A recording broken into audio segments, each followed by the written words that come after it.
आज Babylon capital में नीति आयोग द्वारा कार्यशाला का आयोजन किया गया, जिसमें मुख्यमंत्री विष्णुदेव साय, उप मुख्यमंत्री विजय शर्मा शामिल हुए। उसी दौरान मुख्यमंत्री ने कहा कि कौशल विकास को लेकर कार्यशाला चल रही है। इस कार्यशाला में प्रदेश की युवा, महिला और ट्राइबल्स को कौशल विकास के क्षेत्र में आगे बढ़ाया जा रहा है। इसमें कई प्रदेशों के साथ साथ नीति आयोग से भी विशेषज्ञ आए हैं।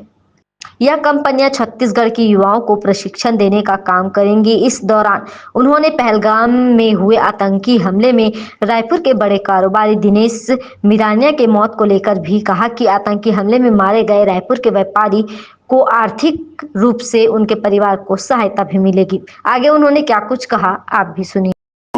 भारत माता की, भारत माता की, छत्तीसगढ़ महतारी की, छत्तीसगढ़ महतारी की। कौशल विकास को लेकर आयोजित आज के कार्यशाला में हम लोगों के बीच मंच में विराजमान हमारे प्रदेश के ऊर्जावान डिप्टी सीएम, जिनके पास कौशल विकास और रोजगार विभाग भी है, आदरणीय श्री विजय शर्मा जी, कौशल विकास एवं तकनीकी शिक्षा विभाग के सचिव डॉक्टर एस भारतीदासन जी, नीति आयोग दिल्ली से पधारी कौशल विकास के programme director doctor Sonia Pant ji, कौशल विकास विभाग के CEO Shri Vijay Dayaram, CM secretary Shri Rahul Bhagat ji और सभी अधिकारीगण। मुझे ज्ञात हुआ है कि आज का ये कार्यशाला कई सत्रों में चलेगा और इसमें हमारे कौशल विकास से संबंधित कई विशेषज्ञ भी आए हैं मध्य प्रदेश और उड़ीसा से, उनका भी स्वागत है। और जिनके साथ अभी एमओयू हुआ है, महिंद्रा एंड महिंद्रा, नांदी फाउंडेशन, नेस्कॉम, उनके भी सभी महानुभावों का स्वागत है। और प्रदेश भर से आए हमारे प्रतिभागी युवा भाइयों और बहनों और मीडिया के साथियों, आज के इस कार्यशाला में आप सभी लोगों का मैं हृदय से अभिनंदन और स्वागत करता हूं। और ये जो कौशल विकास को लेकर आज का ये कार्यशाला आयोजित है, नीति आयोग भारत और भारत सरकार और हमारे छत्तीसगढ़ सरकार के कौशल विकास विभाग के संयुक्त तत्वाधान में मैं उनका भी आभार करता हूं, कहे कि आज के इस समय में इसकी बड़ी आवश्यकता है। आज का ये कार्यशाला युवा, महिला और ट्राइबल इन तीनों को फोकस करके उनके कौशल विकास के लिए रखा गया है। और हम सब जानते हैं कि हमारा ये देश विश्व का सबसे बड़ा युवा देश है, सबसे ज़्यादा युवाओं की संख्या हमारे देश में ही है। और आज सबको सरकारी नौकरी देना संभव नहीं है, तो सबको रोजगार से जोड़कर उनको आर्थिक रूप से सशक्त बनाने का काम ही हम लोग कर सकते हैं।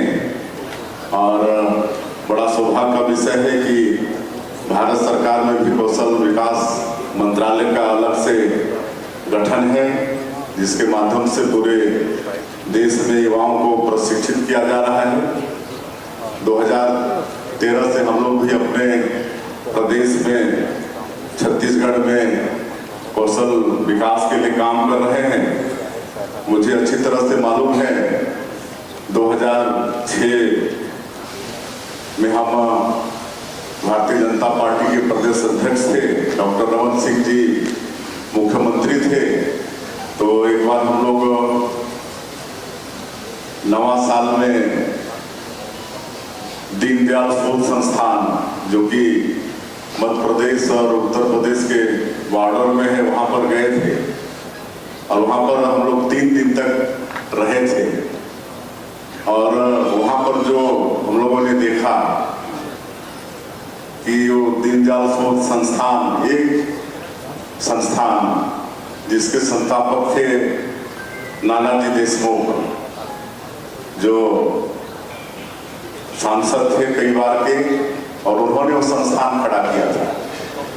और हम लोगों को ज्ञात हुआ कि वो 500 गांव को गोद लिए, और गोद लेने का मतलब कि 500 गांव का एक एक घर का एक एक परिवार का उनके पास डाटा था। और उनका उद्देश्य था कि 500 गांव में हर परिवार आर्थिक रूप से डेवलप हो, उनके पास जो उनका खर्च है उससे ज्यादा आय हो, और उनकी रुचि के अनुसार उनके पास जो आवश्यक संसाधन था स्किल करते हुए उनको मजबूत करने का काम वो संस्था कर रही थी। और 2006 तक हमको बताया कि हम लोगों की 80 गांव को आत्मनिर्भर कर चुके हैं, 80 गांव।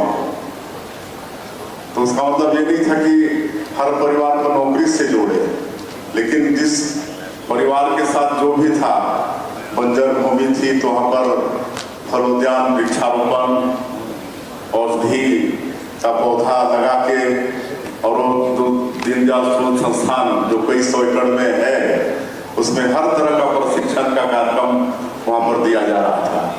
हर्बल प्लांट लगाने से लेकर पशुपालन, गाय पालन, मछली पालन, हर चीज। तो मेरा इसका यहाँ पर जिक्र करने का आशय ये है कि एक व्यक्ति अगर ठान ले तो क्या कुछ नहीं कर सकता है। और आज जब हम 2025 में हैं, तो आज 2006 की हम बात कर रहे हैं। उस समय 80 गांव एक संस्थान आत्मनिर्भर बना चुका था। आज तो अब भी कितने गांव आत्मनिर्भर हो चुके होंगे। तो ये तो हमारी पूरी सरकार है, भारत सरकार है, छत्तीसगढ़ सरकार है। तो हम लोग चाहेंगे तो क्या कुछ नहीं कर सकते। तो निश्चित रूप से ये जो कार्यशाला है, जो आज दिन भर कई सत्रों में चलेगा, और इसमें हमारे कौशल विकास के कितने विशेषज्ञ आए हैं, बड़ा ये सार्थक रहेगा ये कार्यशाला, ऐसा मैं समझता हूँ। और इसका लाभ निश्चित रूप से हमारे छत्तीसगढ़ को मिलेगा। छत्तीसगढ़ में भी बहुत युवा हैं, और आज मुझे बड़ी खुशी हुई जानकर कि महिंद्रा एंड महिंद्रा वालों के साथ MOU हुआ है। वो भी ट्रैक्टर बनाने का प्रशिक्षण हमारे बच्चों को देंगे। आज जहां हम लोग बात कर रहे हैं, ट्राइबल को फोकस कर रहे हैं इस कार्यशाला में, तो ट्राइबल, क्योंकि मैं भी उसी कौम से हूँ, गांव का रहने वाला हूँ, तो अच्छी तरह से मैं ट्राइबल लोगों की बात समझ सकता हूँ, जान सकता हूँ। आज जो ज्यादा पढ़ लिख जाते हैं ट्राइबल समाज से, तो कोई ना कोई नौकरी में जुड़ ही जाते हैं, लेकिन कई लोग फेल हो जाते हैं। कोई 12वीं फेल हो गया, कोई 10वीं फेल हो गया, कोई 8वीं तक ही पढ़ पाया। तो ऐसे लोगों को निश्चित रूप से जो आज MOU हुआ है महिंद्रा एंड महिंद्रा से, वो लोग ट्रैक्टर सिखाने का काम, मैकेनिक का काम करेंगे, तो बहुत लाभ होगा। आज गांव-गांव में ट्रैक्टर है। आज गांव में भी लोग बैल छोड़ दिए हैं जोतना, कहेंगे छोटा छोटा परिवार हो गया है, अगर बैल रखते हैं तो चराने की भी समस्या होती है। तो इसलिए वो ट्रैक्टर से खेती करना उनको आसान भी होता है और वो सस्ता भी होता है। तो ट्रैक्टर आज एक एक गांव में कई ट्रैक्टर है। तो निश्चित रूप से हमारे ऐसे क्षेत्र के बच्चे मैकेनिक का काम सीखेंगे तो बहुत उनको लाभ होगा। आज हम लोग जब गांव में देखते हैं, शहर में तो अलग बात है, लेकिन गांव में एक इलेक्ट्रिशियन खोलते हैं तो 2-3 दिन वेट करना पड़ता है, प्लम्बर खोजते हैं तो 2-3 दिन वेट करना पड़ता है। तो आज हम ऐसे ग्रामीण क्षेत्र में प्लम्बर आपके इलेक्ट्रिशियन, इसमें भी हम लोग प्रशिक्षित कर सकते हैं हमारे बच्चों को। हालांकि आज हमारे छत्तीसगढ़ में लाइवलीहुड कॉलेज है, ITI भी हम लोग हर ब्लॉक में करीब करीब स्थापित किए हैं और इस साल ITI को और मजबूत करने के लिए हम लोग बजट में प्रावधान भी किए हैं। ITI हमारे मजबूत होंगे, वहाँ पर फैकल्टी होगी तो बच्चों को ज़्यादा वहाँ पर सीखने के लिए अवसर मिलेगा। तो और मैं समझता हूँ कि ट्रैवल लोगों को जब हम फोकस कर रहे हैं तो एक तो रुचि जानना पड़ेगा उनका, कहीं कि रुचि के अनुसार ही उनको कौशल विकास देंगे और उसी में आगे बढ़ाएंगे तो फायदेमंद होगा। और जहाँ तक हमारा जो ट्रैवल है वो कोई उसको बिजनेस व्यवसाय पकड़ा देंगे तो उसमें फेल हो जाएगा। लेकिन अगर हम उनको पशुपालन, मत्स्य पालन, बकरी पालन इस सब में आगे बढ़ाते हैं, कहीं कि वो रुचि का उनका विषय है, उन शुरू से जो जुड़े हुए हैं, तो उसमें अगर हम लोग आगे बढ़ाते हैं। और इस बार हम लोग छत्तीसगढ़ के बजट में ये मतलब बहुत बजट रखे हैं, बकरी पालन, मत्स्य पालन, मुर्गी पालन, इस सब के लिए भी, तो निश्चित रूप से उसमें उनको आगे बढ़ाया जाए, स्किलिंग किया जाए। राजमान हमारे प्रदेश के मुखिया और छत्तीसगढ़ की सरकार के मुखिया, जिन्होंने पूरे प्रदेश को विभिन्न आयामों में इतनी गति से आगे बढ़ाया है कि मैं सोचता हूं कि आश्चर्यचकित होते होंगे हमारे प्रदेश से बाहर के लोग। आज जब हम कौशल उन्नयन की दिशा में ये कार्यशाला कर रहे हैं और ये सोच रहे हैं कि हमको छत्तीसगढ़ में इसको शीघ्रता से आगे बढ़ाना है, क्योंकि बहुत बड़ी हमारे लगभग 70 लाख युवा हमारे छत्तीसगढ़ में है और उन सबको कौशल के क्षेत्र में उन्नत करना है। उसी समय माननीय मुख्यमंत्री महोदय विभिन्न स्थानों पर जाकर के ऐसी बड़ी कंपनियों से चर्चा करके उनका यूनिट छत्तीसगढ़ में हो, इसके लिए पूरी कोशिश कर रहे हैं। और अब तक वो बताएंगे माननीय मुख्यमंत्री महोदय कि कितने 100 करोड़ की राशि छत्तीसगढ़ में, कितने हजार करोड़ की राशि का इन्वेस्टमेंट का MOU छत्तीसगढ़ में हो चुका है। वो सारी कंपनियां जब बनकर खड़ी होंगी तो छत्तीसगढ़ के ही युवा उसमें काम कर रहे होंगे।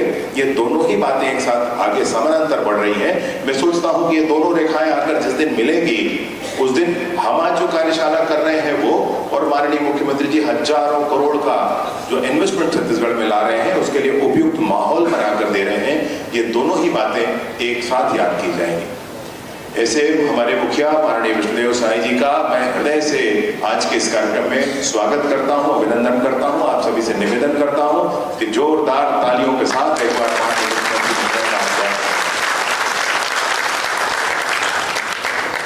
इन विषयों पर बड़ी गंभीरता से काम करते हुए विभाग के सचिव भारतीय दासन जी मंच पर विराजमान हैं। डॉक्टर सोनिया पंत जी, मतलब नीति आयोग जब से भारत में 2015 से भारत में बना है और हमारे छत्तीसगढ़ में BVR सुब्रमण्यम जी थे जो अभी CEO है नीति आयोग के, वो वहाँ पर काम कर रहे हैं। तो मैंने अनेक मुलाकातें की, हमारे अनेक कार्यक्रमों में वो आए यहाँ छत्तीसगढ़ में और उनका विजन भी बहुत गजब है और नीति आयोग का भी पूरा इंक्लूसिव विजन भी बहुत ही इनोवेटिव, नवाचार युक्त है। ऐसे डॉक्टर सोनिया पंत जी हम सबके बीच में प्रोग्राम डायरेक्टर हैं, आई हैं, उनका भी हृदय से स्वागत करता हूँ। आदरणीय हमारे राहुल भगत जी, माननीय मुख्यमंत्री जी के निकटस्थ सहयोगी, उनका भी हृदय से अभिनंदन है। आदरणीय श्री विजय दियाराम जी CEO हैं हमारे स्किल डेवलपमेंट के, उनका भी मंचासीन है, उनका भी हृदय से स्वागत है। और आप सभी साथियों का, मीडिया के साथियों का, सभी अधिकारियों का, विभिन्न प्रदेशों से आए सभी स्किल डेवलपमेंट के क्षेत्र में काम करने वाले साथियों का, अनेकों कंपनियों से आए जो लोग हैं जिनका आज MOU भी आज यहाँ होना है, उनका भी हृदय से स्वागत करता हूँ। और विशेष रूप से ये जो कौशल उन्नयन का विभाग है, माननीय केदार कश्यप जी को आज माननीय मुख्यमंत्री जी ने एक बैठक में भेजा है, अन्यथा वो भी हम सबके बीच में होते हैं। इस बीच में जो टेक्निकल एजुकेशन है और DDGU के दीनदयाल कौशल विकास, ग्रामीण कौशल विकास योजना, इसको मैं देखता हूँ विभाग के नाते। जो भी है मसला यह है कि हमारे छत्तीसगढ़ की आवश्यकताएं क्या है, कैसा होना चाहिए, पूरे प्रदेश में क्या होना चाहिए, अभी तक छत्तीसगढ़ क्या कर रहा है। तो मैं एक दो चीज़ें अपनी ज़रूर बताना चाहता हूँ। टेक्निकल एजुकेशन के फील्ड में काम करते हुए उस विभाग के माध्यम से हम लोगों ने एक आई हब बनाया है। आई हब का जो गुजरात का मॉडल है, आप लोग गए होंगे तो आप लोगों ने देखा होगा। इनोवेटिव मतलब छत्तीसगढ़ के किसी लड़के किसी लड़की के मन में दूर गांव जंगल में कोई विचार आता है कि ये ऐसे किया जा सकता है। अब उस नए विचार का पोषण कैसे हो, उस नए विचार को लेकर के वो कहाँ जाए, वो नए विचार उसको भूमि पर आने के लिए वो जो बीज मन में आया है वो धरातल पर उतर आए, मूर्त रूप ले ले, इसके लिए वो व्यथित है, वह उत्साहित भी है, वो कहाँ जाए। तो ऐसे सारे नवाचारियों के लिए जो स्थान बना है वो छत्तीसगढ़ आई हब बना है।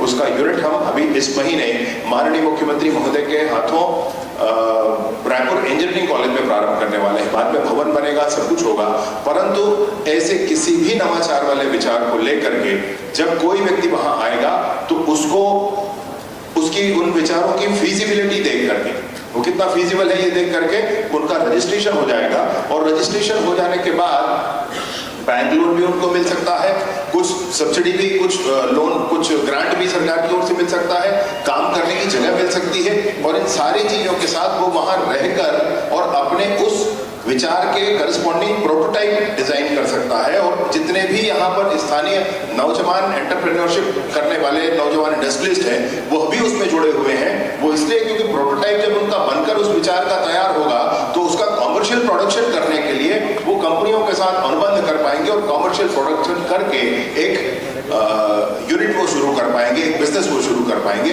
इसलिए आई हब शुरुआत किया गया है। मई महीने में इसका औपचारिक उद्घाटन माननीय मुख्यमंत्री महोदय के हाथों हो जाएगा। इसके साथ ही साथ बहुत हम लोग राजनीतिक कार्यकर्ता हैं, प्रैक्टिकली जो बात समझ में आती है, मुर्गी बेचने वाले अगर एक जगह मुर्गी फार्म बना करके और वहीं प्रोडक्शन करके और वहीं से बेच दिया तो जनता को क्या लाभ हो। इसमें बड़ी स्पष्टता के साथ, जैसे माननीय मुख्यमंत्री जी ने भी बस्तर में बैठक ली, उन्होंने स्पष्ट किया बस्तर में बस्तर मॉडल लागू होगा।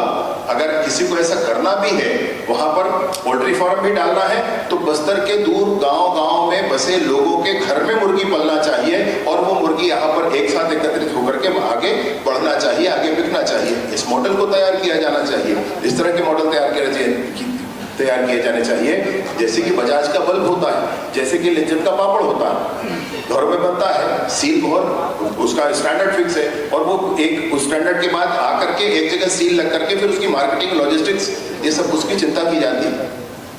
जिसमें लोग जुड़े, जिसमें जनता जुड़े, जिसमें गांव का व्यक्ति जुड़े, जिसमें गरीब जुड़े, जिसमें उसके हाथ में स्किल हो। स्किल मतलब किसी एक जगह पर एक स्थान पर जाकर के वीटीपी जो हम बनाकर चलते हैं, अभी वीटीपी का कॉन्सेप्ट हो गया कि एक कमरे में रखा कंप्यूटर, ये सब मिलाकर वीटीपी। जबकि वीटीपी का कॉन्सेप्चुअली विषय ये था कि अगर कोई व्यक्ति मैकेनिक है और एक सड़क के किनारे उसकी दुकान है मैकेनिक की, मोटरसाइकिल बनाने की दुकान, तो वो वीटीपी हो सकता है और वहां पर एक व्यक्ति पंजीकृत हो सकता है वहां पर प्रशिक्षण प्राप्त करने के लिए, वो उसका प्रशिक्षक हो सकता है और इसको मान्यता देनी चाहिए। तो ये वीटीपी होना चाहिए भाई, इस तरह का वीटीपी होना चाहिए। जो जहाँ प्रैक्टिकली काम कर रहा है वो वीटीपी होगा। एक कमरे में रखा कंप्यूटर और उसमें कोई काम करने वाला, ये वीटीपी नहीं होता। नीति आयोग के साथ भी और माननीय प्रधानमंत्री जी एक सीएम कॉन्क्लेव करके एक मीटिंग लेते हैं हर 3 महीने में। और जब माननीय प्रधानमंत्री जी बोलते हैं तो ऐसे लगता है कि कल्पना लोक से कोई बोल रहा है। मैं सौभाग्यवश 3 ऐसी बैठकों में रहा उनके साथ, माननीय मुख्यमंत्री जी के साथ हम लोग गए थे, उस बैठक में रहा मैं। तो वो ऐसे बोलते हैं जैसे कल्पना लोक से कोई बोल रहा है। वो सारी बातें, सारी बारीकियां जिसको हमारे समाज में उतर आना चाहिए, वो सब बातें होती हैं। बस्तर में अगर हम बात करें और बस्तर के माइनर फॉरेस्ट प्रोड्यूस के डेवलपमेंट के बारे में बात ना करें तो कैसे चल सकता है। अभी हमारे SRLM, NRLM जो संस्थाएं हैं, जो बहुत सारे ग्रुप हैं, उनके तरफ से हमने आग्रह किया है IIT भिलाई से कि बस्तर का कोई माइनर फॉरेस्ट प्रोड्यूस है ए, और उससे बन सकता है A1, A2, A3 up to X whatever. तो A से A1 बनेगा तो उसका प्रोसेस क्या होगा और उसका मशीनरी क्या होगा, आप हमारे लिए डेवलप कर दीजिए, रिटन डेवलप कर दीजिए। People are knowing this thing. आपको डॉक्यूमेंटेशन चाहिए, डॉक्यूमेंटेशन हो जाए, और अगर कुछ अच्छा हो सकता है तो और हो जाए। A से A2 कैसे बनेगा, इसका डॉक्यूमेंटेशन हो जाए प्रोसेस का, और इसका मशीनरी हो जाए। एक हम ऐसा MOU भी करने जा रहे हैं। A फिर B कोई माइनर फॉरेस्ट प्रोड्यूस है तो B1, B2, B3 बन सकता है, तो उसके प्रोसेस और उसके मशीनरी के बारे में देख करके उन्होंने हमसे कहा है कि हम ये बना कर देंगे और बस्तर में हर जगह लागू किया जाएगा। माननीय मुख्यमंत्री जी की ऐसी मंशा है कि जितने भी आज हमारे सुरक्षा के कैंप बस्तर में लगे हैं, आने वाले समय में वो कौशल उन्नयन के केंद्र होंगे, वो उद्योग के केंद्र होंगे। वहाँ बस्तर के माइनर फॉरेस्ट प्रोड्यूस को लेकर के बनाए हुए विभिन्न प्रोडक्ट्स के लिए वो स्थान निर्धारित होंगे और नौजवान वहाँ पर काम करते रहेंगे। ये फोर्स वहां पर बहुत दिनों के रहने की आवश्यकता भी नहीं है, ऐसा माननीय मुख्यमंत्री जी का मानना है। बस्तर जैसे ही लाल आतंक से मुक्त होगा, हर एक कैंप के माध्यम से ये चीजें अंदर तक पहुंचाई जाएंगी। हमारे कौशल उन्नयन की दिशा में ये होना चाहिए। AI ही माध्यम नहीं है, AI पर भी काम हो ना ही नहीं है, परंतु जो आवश्यकता है, मुझे बहुत बड़ी प्रसन्नता हुई है जान करके कि ड्राइविंग हम सिखाने वाले हैं, हम क्रेन पर काम करना सिखाने वाले हैं। बड़ी प्रसन्नता हुई इस विषय को जान करके कि हम स्थानीय आवश्यकता को रीजन स्पेसिफिक और कल्चरली रिलेवेंट इन चीजों पर फोकस कर रहे हैं। ये बहुत बड़ी बात है और ऐसा ही कौशल उन्नयन का दिशा होना चाहिए। आज आप दिन भर बैठकर आप लोग चर्चा करेंगे, इन सारे विषयों पर चर्चा हो और छत्तीसगढ़ में क्या कैसा हो सकता है। माननीय मुख्यमंत्री जी जिस ताकत के साथ, जिस रफ्तार के साथ छत्तीसगढ़ को आगे ले जा रहे हैं, उस छत्तीसगढ़ के लिए हम कैसे कर सकते हैं, कैसे संयोजन कर सकते हैं, कैसे लोगों को उन्नत कर सकते हैं, कौशल उनका उन्नत कर सकते हैं, इस पर जरूर आज आपके इस मंथन के बाद अमृत निकलेगा, इस विश्वास के साथ बहुत बहुत धन्यवाद। आज नीति आयोग, भारत सरकार और कौशल विकास विभाग छत्तीसगढ़ दोनों के संयुक्त प्रयास से यहाँ पर दिन भर का एक कार्यशाला कौशल विकास को लेकर रखा गया है और इस कार्यशाला में विशेषकर हमारे प्रदेश के युवा, महिला और जो ट्राइबल उनको कौशल विकास के क्षेत्र में आगे बढ़ाने के हिसाब से ये कार्यशाला है और इसमें नीति आयोग से भी आए हैं और मध्य प्रदेश और उड़ीसा से भी जो कौशल विकास के विशेषज्ञ हैं वो आए हैं। तो सबका यहाँ पर व्याख्यान होगा और पूरे प्रदेश से हमारे युवा भाई बहन वो लोग आए हैं और आज महिंद्रा एंड महिंद्रा ट्रैक्टर और हमारा जो कौशल विकास विभाग है उनके साथ MOU हुआ है। हमारे प्रदेश के युवाओं को वो ट्रैक्टर बनाने का प्रशिक्षण देंगे और आज सबको मालूम है कि गांव-गांव में घर-घर में ट्रैक्टर है और कौशल विकास के माध्यम से ट्रैक्टर बनाना सीखेंगे तो उनको रोजगार उपलब्ध होगा। इसी तरह से नेस्काम और एक नंदी फाउंडेशन उनके साथ भी MOU हुआ है, वो भी यहाँ पर कौशल विकास के क्षेत्र में काम करेंगे। नेस्काम हमारा जो हायर एजुकेशन है वहाँ पर हमारे जो बच्चे हैं उनको कौशल विकास का प्रशिक्षण देंगे तो निश्चित रूप से इसका लाभ हमारे छत्तीसगढ़ के युवा, महिला और ट्राइबल लोगों को होगा और इसका लाभ छत्तीसगढ़ को होगा। सर 20 लाख रुपए दिए हैं पहलगाम में जो फैमिली को दिए हैं कारोबारी की डेथ हुई उसके घर। हाँ, हर प्रदेश जहाँ के लोग पहलगाम के आतंकवादी हमले में मतलब अपना बेटा, भाई, बेटी, बहू खोया, उस प्रदेश ने उनको एक सहायता के रूप में कुछ न कुछ राशि प्रदान की। तो हम लोगों ने भी एक बेटा यहाँ से खोया छत्तीसगढ़ से, दिनेश, उनके परिवार को 20 लाख रुपया सरकार की तरफ से देने की घोषणा की। आवास जारी करने वाले हैं, प्रधानमंत्री आवास योजना की राशि जारी करने वाले हैं ग्रामीण क्षेत्रों में। जी काफ़ी अच्छी पहल है। हाँ, जिस तरह से हमारा छत्तीसगढ़ नक्सलवाद से ग्रसित था और हम लोग 1.25 साल में मजबूती के साथ लड़ रहे हैं और हमारे गृह मंत्री जी बड़े ऊर्जावान हैं। ये अन्य प्रदेशों में भी जाकर जो पुनर्वास नीति है उसका अध्ययन करके हम लोग भी यहाँ पर जो आत्मसमर्पित लोग हैं उनके लिए अच्छा से अच्छा पुनर्वास देने का काम कर रहे हैं, इसके लिए करने का काम कर रहे हैं। और भारत सरकार से निवेदन करके अलग से उनके लिए 15,000 प्रधानमंत्री आवास स्वीकृत कराए हैं। तो आज उसकी किस्त जारी है।